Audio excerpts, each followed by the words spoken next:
paz do Senhor a todos.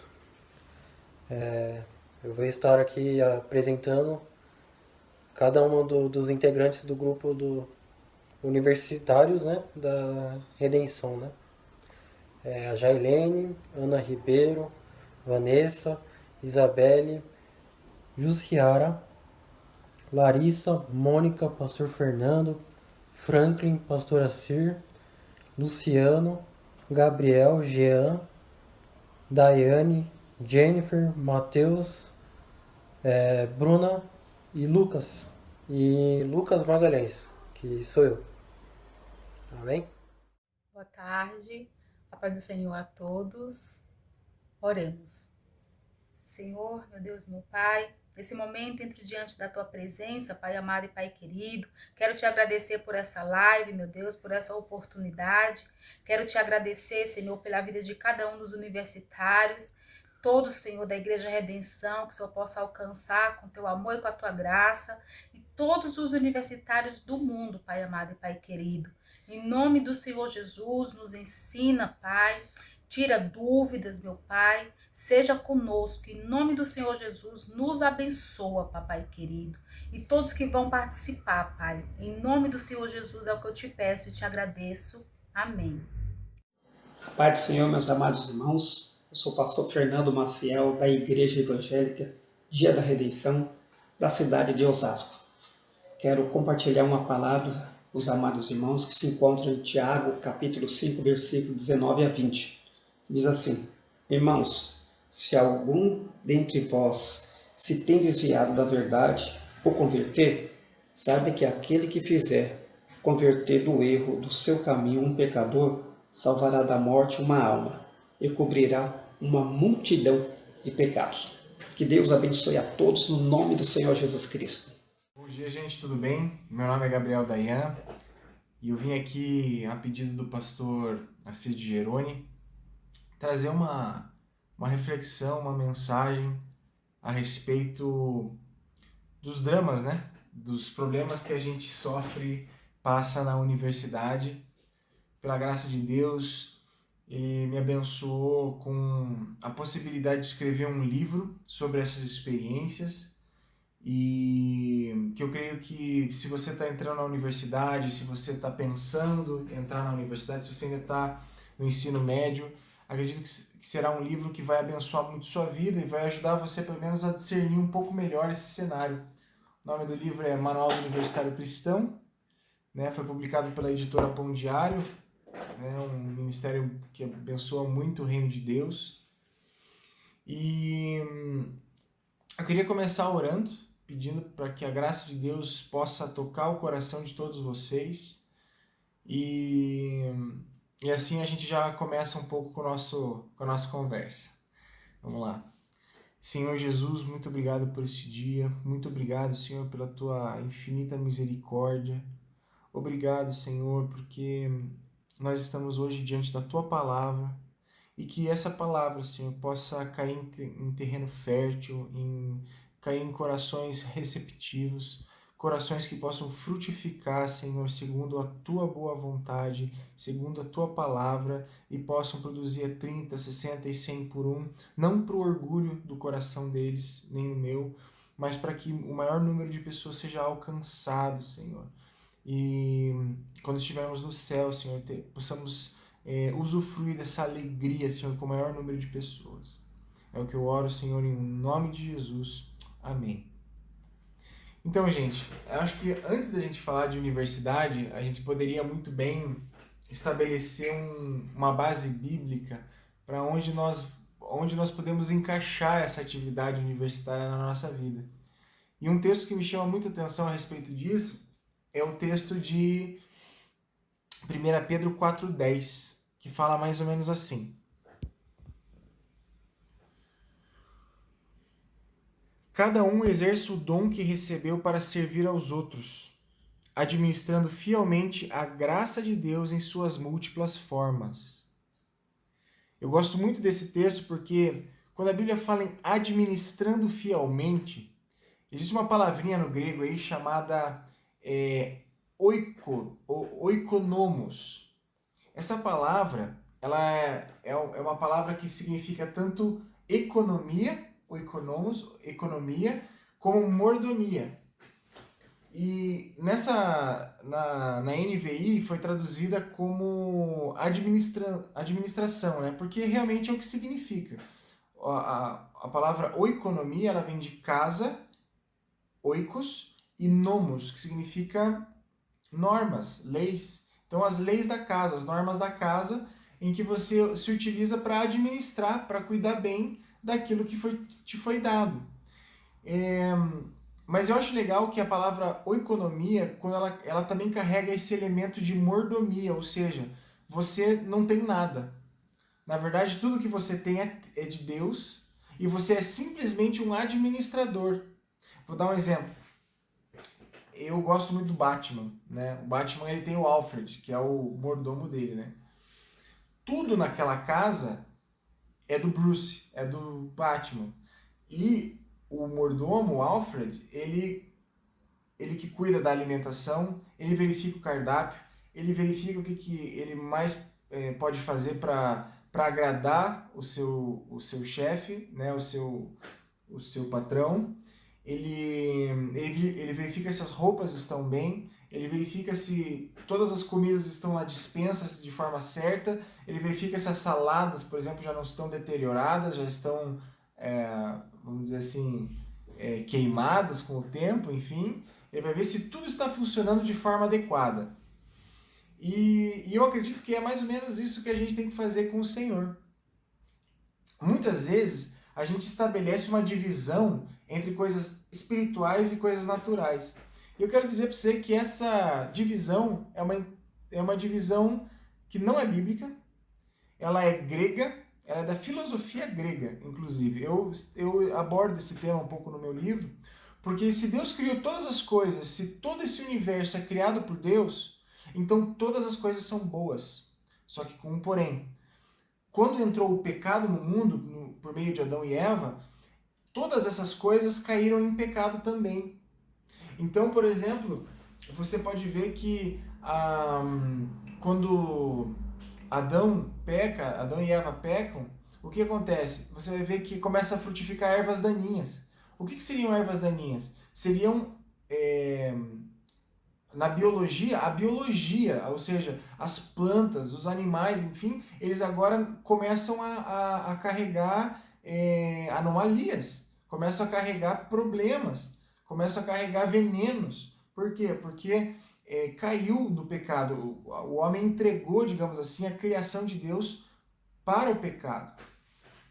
E com a ressurreição de Cristo agora, então nós podemos, pela graça de Deus, no poder do Espírito Santo, nós podemos trabalhar todas essas coisas para a glória de Deus.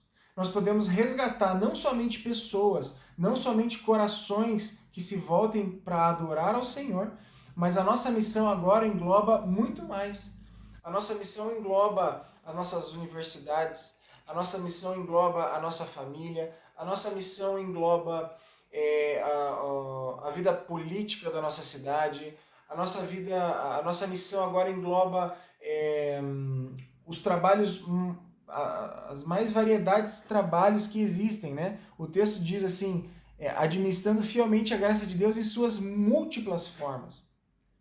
Muitas vezes eu tenho a impressão que a gente que está no meio evangélico, né? A gente pensa que as pequenas formas de graça de Deus se resume à igreja. Então vou ter um ministério pastoral, vou ter um ministério de louvor, vou ser um líder de célula, vou ser, né, alguém que vai ajudar a servir na igreja. Quando não, a múltipla forma de Deus, a multiforme graça de Deus, ela abrange o universo inteiro. Né? Eu não estou falando que não tem problema você ser pastor, que tem problema você ser pastor, ou do louvor, ou qualquer outra coisa. Não estou dizendo isso. Estou dizendo que nós devemos trabalhar segundo a graça de Deus que nos foi dada, nessa multiforme graça. Ou seja, se Deus me deu uma capacidade para pastorear, eu vou pastorear. Se Deus me deu uma capacidade para escrever, eu vou escrever. Se Deus me deu uma capacidade para escrever artigos científicos, mais especificamente, eu vou escrever artigos científicos. Se Deus me deu capacidade para arar a terra, eu vou lá, eu vou suar, vou arar a terra. Né? E não há diferença de valor entre essas coisas, pois tudo isso pode ser entregue, tudo isso pode ser ofertado diante de Deus, né? E Deus se agrada de tudo isso, né? Então, fazendo essa pequena abertura aí a respeito da nossa vocação em Deus, da nossa necessidade de ser mordomos e bons administradores do reino de Deus, eu fico muito pensativo a respeito de como nós temos nos relacionado com a universidade. Eu via muitos cristãos que, ao entrarem na universidade, eles se perdem, e por motivos bobos, assim. Seja por ideologias, seja por pecados, seja por motivos os mais variados, né? Ou por raiva da igreja. A raiva da igreja era muito. Eu encontrei muita gente que chegava para mim e falava assim: pô, eu era da igreja, não sei o que, daí aconteceu uns problemas, o pastor lá fazia muita coisa errada, ou brigava muito comigo, ou não podia fazer nada, daí a pessoa parece que daí pecou, daí, né, chutou o balde, daí agora está vivendo um abismo atrás de outro abismo, né? Eu falava: não é bem assim. Você precisa perdoar se essa pessoa fez uma coisa errada, mas Deus não tem nada a ver com isso. Isso é um pecado, um problema do outro. A existência, se Deus existe ou não existe por causa disso, não tem nada a ver, né? Enfim, várias histórias que eu experimentei na universidade e que, de certa forma, me ajudaram a desenvolver, a ter essa compreensão de que a universidade ela não é simplesmente um trampolim em que você entra na universidade, passa lá 3, 4, 5 anos e daí você já sai no mercado de trabalho tendo um aumento salarial de R$500. Não, a universidade é um campo missionário onde você, com os teus dons e talentos, com as pessoas que estão junto ali, que Deus colocou naquele lugar, você pode alargar as tendas do reino de Deus. Você pode fazer aquele lugar um lugar que glorifica a Deus, não só num sentido de evangelismo, de pessoas confessando a Deus. Claro, isso é a finalidade, né? A ideia de você trabalhar na universidade ela foca na ideia de que todos devem conhecer a Cristo. Então, o teu trabalho, a tua pregação, o teu serviço, eles são meios. São meios de tentar apresentar Cristo e deixar essas pessoas em uma situação favorável para que a ação do Espírito Santo possa transformar o coração delas. Perdão. Então, muitas vezes as pessoas acham que assim, vou fazer a universidade porque isso vai me render um benefício financeiro, vai fazer alguma coisa. E não. Eu acredito que essa é uma visão até muito pobre a respeito da universidade, porque existem muitas possibilidades do que você pode fazer lá. Grupos de pesquisa, você pode ampliar os seus conhecimentos, você pode conhecer pessoas maravilhosas e desenvolver uma rede de relacionamento, de contatos, de confiança. Então, por exemplo, esse meu amigo aqui, por exemplo, eu sou do direito, né? A minha área é direito constitucional.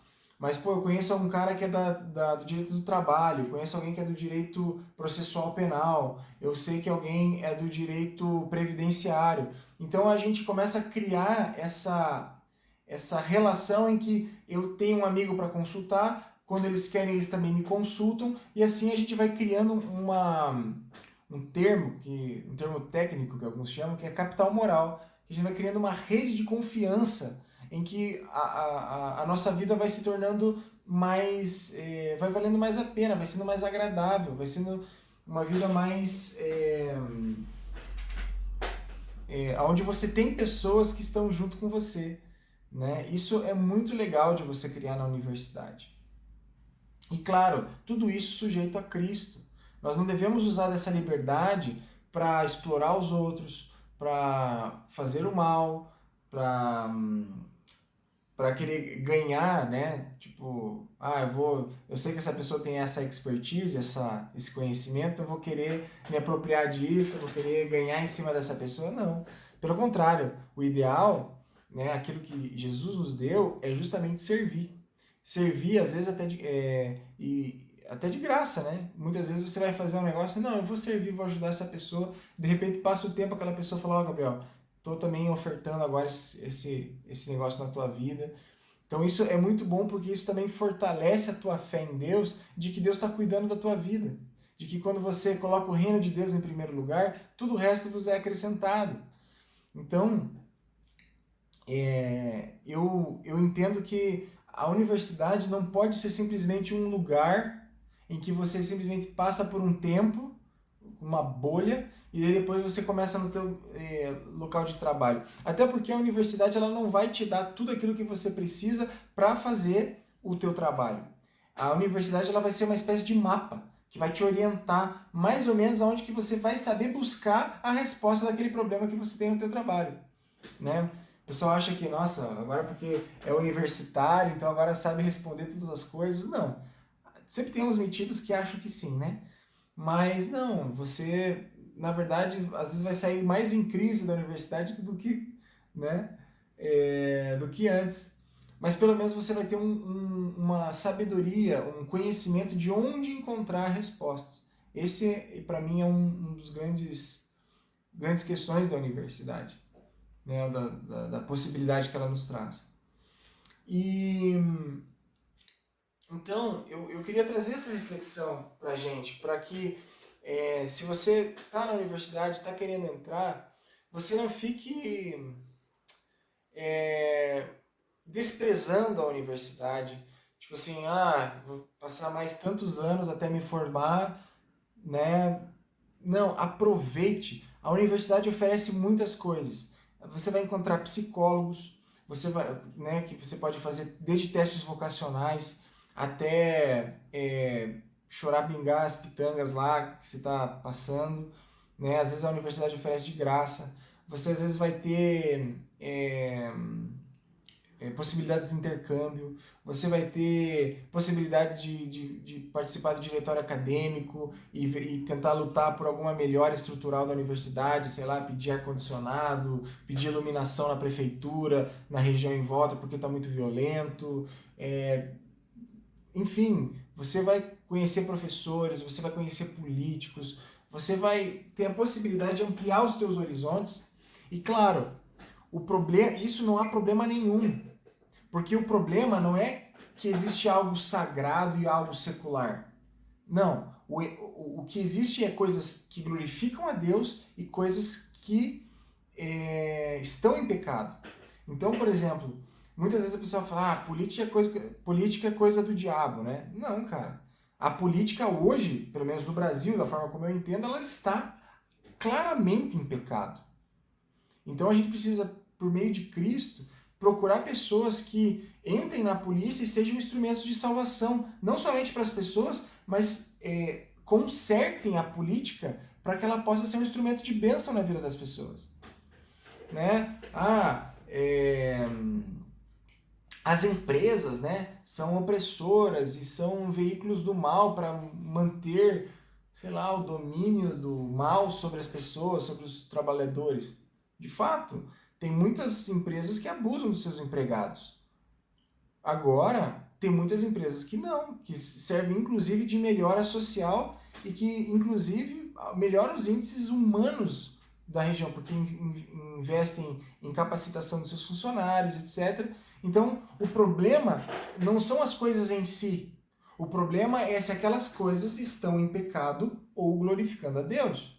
E quando esse entendimento entrou na minha cabeça, né, que é um entendimento mais clássico do Evangelho, é um entendimento mais, vamos dizer assim, mais da reforma protestante, eu não preciso separar o mundo entre coisas de Deus e coisas do mundo, porque tudo é do mundo. A igreja, inclusive, é do mundo. Até porque se a gente pegasse uma igreja hoje e comparasse com uma igreja de 200 anos atrás, a igreja moderna hoje pareceria uma coisa altamente moderna. Uma coisa que não teria até descaracterizada do que é a igreja, né? Então a gente tem que perceber essas coisas e não cair nesses dualismos, nessas divisões que não são necessariamente bíblicas. Eles são, como eu falei, são gregas, são da filosofia grega, lá da época de Sócrates, antes até de Sócrates, né? Então eu quando você entende que o evangelho ele é todo, o evangelho ele é para todas as pessoas, o evangelho ele é para todo o universo, o evangelho ele serve pela graça de Deus para abençoar o mundo inteiro, o universo inteiro. Deus com certeza tem algo a falar a respeito de um asteroide lá na galáxia, sabe Deus qual, né? Mas também Deus tem algo a falar sobre uma dor emocional dos nossos corações. Então, nesse ponto, eu entendo que o evangelho ele é todo, ele é total. O evangelho ele é pleno, ele é completo. Nós não precisamos de mais nada a respeito de fundamento que o evangelho e Cristo, o evangelho de Cristo já não tenha nos dado. O que nós precisamos, claro, é ter o devocional, é viver uma vida em santidade, é nos afastar do pecado, termos uma disposição em servir. Por quê? Porque assim o Espírito Santo vai trabalhando por meio da gente. E assim a gente vai sendo bons mordomos, né? Na universidade, em casa, em qualquer lugar. Então, eu entendo que há uma urgência nisso. Há uma urgência da gente tirar as vendas, ou aquela coisa do cavalo, que eu esqueci o nome, que você fala assim, eu só vou ser feliz quando eu exercer a vontade de Deus no ministério. Ou eu só vou ser feliz quando eu passar na universidade, ou encerrar a universidade, já entrar no mercado de trabalho e começar a ganhar meu dinheiro, poder comprar minhas coisas. Não, mas você entender que se Deus te colocou aonde você está hoje, então é nesse lugar que você precisa transformar tudo o que você faz em propósito de Deus. Se liga. Então, por exemplo, se eu tô... por exemplo, que nem eu vou falar da minha fase atual hoje. Eu vou casar daqui a uns 2 meses. Então a gente está organizando as coisas do casamento. E a forma como eu lido com os fornecedores do meu casamento, a forma como eu leio o contrato, a forma como eu negocio, a forma como eu me disponho, como eu ligo, como eu converso, etc. Isso já é uma forma de testemunhar a respeito do Evangelho. E daí essas pessoas vão estar no meu casamento daqui a uns 2 meses, e se Deus quiser, eu já tenho convidado Jesus para estar lá, eu quero que seja pregada uma mensagem a respeito de salvação do nosso Senhor, da salvação que o nosso Senhor nos deu, para que as pessoas possam ouvir. Então daí os fornecedores que não são cristãos, em que a gente trabalhou com todo o amor, com toda a dedicação, conversando assim no amor, assim, tentando fazer da melhor forma possível, essas pessoas já vão estar com o coração aberto. Da mesma forma, como que você vai conseguir ganhar um professor da universidade se você chega atrasado, se você cola na prova, se você tem uma postura relapsa em sala de aula, se você não participa, se você não se interessa pela matéria? Daí chega na igreja e quer orar assim, Senhor, me ajuda a ganhar as nações. Cara, você não está sendo fiel no pouco, como que Deus vai te colocar no muito? Então, por exemplo, eu tive várias oportunidades de colar, né, na universidade. E eu cheguei a reprovar numa matéria por causa disso, porque eu realmente tinha muita dificuldade naquela matéria. E eu sabia que um nerd estava sentado do meu lado e eu poderia colar e passar na prova. Mas eu falei, não, Senhor, eu vou fazer aquilo que eu estudei, aquilo que eu entendo e vou fazer. Reprovei. Mas daí fiz de novo a matéria e passei. Então, muitas vezes a fidelidade de Deus não vai ser coisa boa, né? Você vai... porque vai evidenciar, na verdade, o teu descaso, vai evidenciar o teu pecado, vai evidenciar um monte de coisa. Mas quando você obedece a Deus, você tem a possibilidade agora de poder fazer as coisas da forma certa, né? Enfim, né? Só uma história aí que me compromete um pouco. Mas, e aí já assim, caminhando para o final, não quero me delongar muito, eu também vejo que muitas vezes as pessoas, quando elas abrem a cabeça para esse tipo de entendimento, elas acabam focando demais, assim, não, então vamos fazer as coisas para Deus, vamos fazer a missão, vamos pregar, vamos fazer grupos da universidade, vamos fazer um monte de coisa, o que é uma coisa boa, mas as pessoas acabam achando que isso ou melhor, essa busca acaba saindo pela culatra. Como? Porque essas pessoas, e eu até acho que experimentei um pouco disso, é como se você começasse a tratar a missão de Deus, aquilo que Deus te deu, seja na universidade, seja na música, seja na igreja, seja no teu trabalho, seja com o teu cônjuge, com a tua esposa, namorada, enfim, você começa a idolatrar isso. Você começa a pegar esse presente que Deus deu para você, esse dom, esse ministério, e você começa a tratar ele como se ele fosse, e não Jesus, a fonte da tua alegria, a fonte da tua satisfação, aquele que se você não tivesse aquilo, a tua vida não teria sentido, significado. E daí o que acontece? As pessoas, elas sucumbem, elas desgastam, elas cansam e elas se exaurem. E daí causam problemas. Por quê? Porque as pessoas estão emocionalmente cansadas, as pessoas estão habituadas com certas práticas, com certos hábitos, né? E daí os outros acham estranho, daí gera problema, daí gera crise na igreja, gera crise na faculdade, daí às vezes a pessoa acaba pecando porque está sob muita pressão, e daí chuta o balde. E daí a gente vê na universidade muita gente chutando o balde, porque entrou nesse momento de uma panela de pressão, onde tem ideias, ideologias, que muitas vezes elas são uma crítica verdadeira, mas uma forma de... Elas são, vamos dizer assim, verdadeiras na crítica, mas elas são erradas na tentativa de solução, né? Então você fala, putz, mas é verdade, mas as igrejas estão fazendo errado assim. Ah, mas daí tem aquele abençoado, aquela abençoada que fica te tentando na faculdade. Daí tem outra coisa, daí tem um problema que você já traz de casa, e de repente vira uma panela de pressão, a pessoa explode. E é por isso que muitas vezes a pessoa desvia na universidade. Porque ela chega num momento de pressão, e ela não aguenta, ela pipoca. Então eu acredito que a gente tem que tomar cuidado com a missão. E como que a gente toma cuidado com isso? A partir do momento em que nós entendemos que isso é penúltimo. Penúltimo.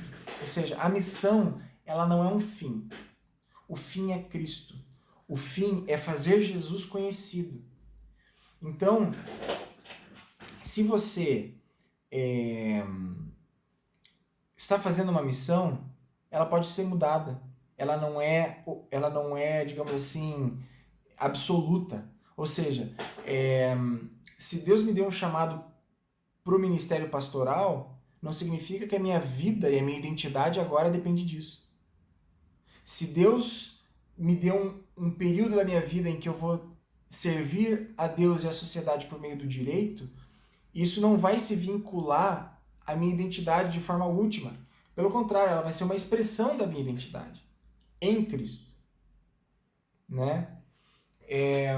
Porque eu acredito que muitas vezes a gente tem essa sede de se justificar, de se declarar, né? Do tipo, eu sou chamado para o ministério, eu sou vascaíno, eu sou do direito, eu sou da esquerda, eu sou da direita.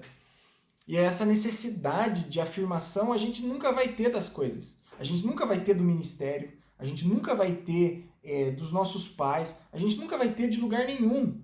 O único lugar verdadeiro de onde a gente pode ter essa fonte da identidade é de um relacionamento pessoal com Jesus Cristo, baseado na palavra de Deus.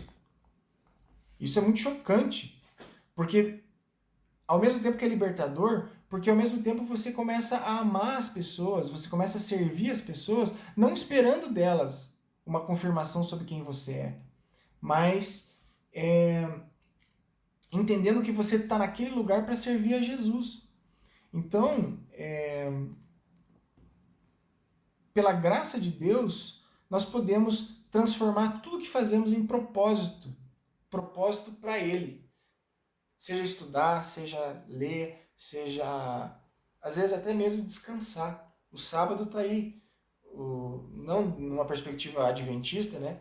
Mas existe a necessidade de termos um sábado, de descansarmos, porque senão você vai surtar. Não adianta nada você se dedicar loucamente no ministério durante a semana e ficar que nem um louco na igreja no final de semana. Você vai surtar. Ninguém é de ferro, né? Então você precisa ter um tempo para descansar. E isso também serve para a glória de Deus. Deus, estou descansando em nome de Jesus. Quantos já fizeram isso? Né? Fica a dica aí, né? Claro que também não pode dar motivo para ficar ocioso ou ficar preguiçoso, porque daí já é pecado. Mas descansar é uma dádiva de Deus. Então, gente, para concluir, né, procure ser um bom mordomo de Deus, aonde quer que você esteja. Procure mudar e renovar sua mente à luz da palavra de Deus. E quando eu digo à luz da palavra de Deus, eu digo que ela é a base, ela é o fundamento, mas que vocês também possam entender aquilo que Deus esteve fazendo ao longo da história.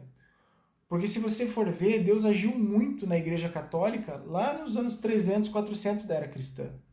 Claro que depois foi tendo alguns problemas. Mas também você vê na Reforma como Deus consertou um rumo, mas também as pessoas cometeram alguns erros que nós estamos colhendo ainda hoje. Então, veio o movimento pentecostal, que veio também corrigir muitos erros que a igreja reformada tinha cometido, né? Então agora, eu acredito que nós devemos procurar, primeiro, desenvolver firme essa base da nossa fé, né? Que é a palavra de Deus, mas nós também devemos entender e discernir os tempos do que Deus está fazendo ao longo da história. E a universidade talvez seja o melhor lugar para isso, porque você vai poder ouvir ideias a favor e ideias contras, e você vai poder formar uma opinião sempre que possa ser julgada à luz da palavra, né? E não o contrário. Eu lembro uma vez uma menina que veio pedir ajuda e conselho para mim na universidade, né? Não, ela era da igreja, e ela estava em crise, e ela estava estudando psicanálise, né? Ela estava estudando psicologia, e ela estava tendo um monte de crise de fé. E daí eu falei para ela assim, mas qual que é o problema de estudar psicanálise? Não é pecado. Obviamente que algumas ideias são pecaminosas, são erradas, mas não há problema em estudar psicanálise. Daí ela, mas por causa disso, daquilo, e começou a explicar. Daí eu falei, pelo que eu entendo, pelo que você me falou, você está lendo o Evangelho e a vida à luz da psicanálise. Quando na verdade você precisa fazer o contrário. Ler a psicanálise à luz do Evangelho. E daí parece que fez na cabeça dela, assim, ela me agradeceu, e hoje ela está aí liderando célula, tá bem firme na fé. Então isso é maravilhoso, assim, você poder saber dialogar, né, com as ciências, com as doutrinas, com as teologias, com um compromisso firme com Jesus, né, mas ao mesmo tempo entendendo que muitas vezes isso também ajuda. Essas ideias contribuem para servir não só na igreja, mas também na sociedade em geral e também para si mesmo, né? Você se tornar um ser humano melhor. Mas nunca esquecendo que o fim, o alvo, não é a missão. O alvo não é você, sei lá, encontrar satisfação, não é você ganhar o mundo inteiro, mas é você fazer Jesus Cristo conhecido e pregar de forma fiel e corajosa, né, a palavra do Evangelho.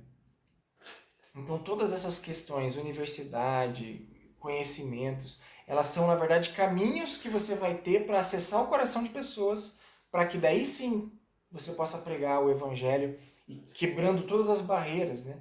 Porque, por exemplo, eu tenho voz em um contexto jurídico.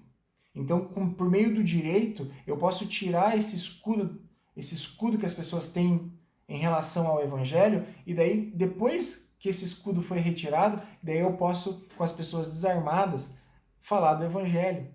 E essas pessoas vão estar mais abertas, né? Então, eu creio que é isso. Essa que é a ideia, é que você possa ser um mordomo para desarmar as pessoas, para que elas possam receber um evangelho puro e simples, né? Não um evangelho muitas vezes rebuscado, cheio de teologia, mas um evangelho verdadeiro, de que Cristo morreu pelos nossos pecados e nos deu a possibilidade de irmos para o céu por meio da graça dele, e não por meio dos nossos méritos, porque nós nunca vamos conseguir ser bons de verdade, a não ser que Deus faça uma obra no nosso coração. Então, se você tem simplesmente fé que Jesus veio e ele tem esse poder, ele é Deus, e ele realmente pode te limpar do pecado, ele possa se render a ele, né? E que não seja universidade, não sejam estudos, não sejam pessoas, não seja nada que venha a estar no nosso coração de uma forma mais profunda do que esse relacionamento pessoal com Jesus. Então é isso, gente. Espero que vocês possam refletir sobre todas essas coisas que eu falei. Tentei ser breve, já deu quase... vai chegar a quase 35 minutos. Mas estou à disposição também. Se você quiser falar comigo, estou nas redes sociais, né? Especialmente no Instagram, _Gabriel Dayan. E se tiver dúvidas, por favor, pergunte. Se quiser saber de indicação de livros, se quiser saber mais coisas, já tem, né? Na verdade, no meu livro já tem bastante indicação de livros, dicas de leitura, dicas de estudo, dicas de como ser um cristão na universidade, de como manifestar, né, o evangelho na universidade. Gente, muito obrigado, Deus abençoe, querido. Quero agradecer aqui na pessoa do Dr. Assir o privilégio de poder compartilhar isso com vocês. E Deus abençoe, contem comigo. Olá, boa tarde, chegamos ao fim da nossa live e quero agradecer primeiramente a Deus por esta oportunidade, por ter conduzido, né, este momento para nós. Quero agradecer ao pastor Assir pela iniciativa, né, e a todos os universitários, não só do Ministério Redenção, mas também aqueles que estão conosco, não só universitário, mas com aquelas pessoas que têm a pretensão de um dia ingressar num conhecimento, ampliar os seus conhecimentos, isso é importante. E também em especial ao Gabriel Dayan. Muito obrigada, Gabriel, por estar aí nos incentivando, nos mostrando os riscos, né? Mas que nós não devemos desistir, devemos fazer a nossa parte. Estudar, obter conhecimento é importante para todos nós. Então, você que tem assim o desejo e acha que é tarde, eu estou com a idade, eu estou velho para aprender. Obter conhecimento, aprender, nunca é tarde. É algo que ninguém vai tirar de você. Então, vá, estude, ingresse. Se você ainda não terminou o ensino médio, então termine. Se você não terminou o ensino fundamental, termine e vá para uma universidade, uma faculdade. Amplie os seus conhecimentos e obtenha, realize o seu sonho, realize o seu desejo como pessoa. Amém? Agradeço a todos por esta oportunidade. Oremos em nome de Jesus. Senhor, meu Deus e meu Pai, agradeço, Pai, por este momento, por esta oportunidade, por tudo que o Senhor tem nos proporcionado. Senhor, nos ensine a ser um exemplo na terra, nos ensine e nos conduza, Senhor, conforme o que o Senhor quer. Amplie os nossos conhecimentos, nos dê inteligência para entender a Tua vontade. Senhor, para aquelas pessoas que têm o desejo, mas se sentem incapacitados, se sentem, Senhor, bloqueados pela idade ou por condições, abra os caminhos, ó Pai, de discernimento, sabedoria, que nunca é tarde para se aprender. Abençoe, Senhor, todos os universitários, abençoe, Senhor, todas as pessoas que estão estudando, independente do que seja, amplie seus conhecimentos, lhe dê, Senhor, sabedoria para que venha fazer o melhor de si para o seu próximo. Abençoe, Senhor, cada pessoa que esteja nos vendo ou que venha depois nos ver através dessa live. Abençoe, abre os seus conhecimentos, dê sabedoria, discernimento, dê muita saúde física, emocional e espiritual. Tudo eu te peço, Pai, e já te agradeço. Em nome de Jesus. Amém, amém, amém. Uma boa tarde para todos e que as bênçãos do Pai estejam sobre a vida de todos nós. Amém?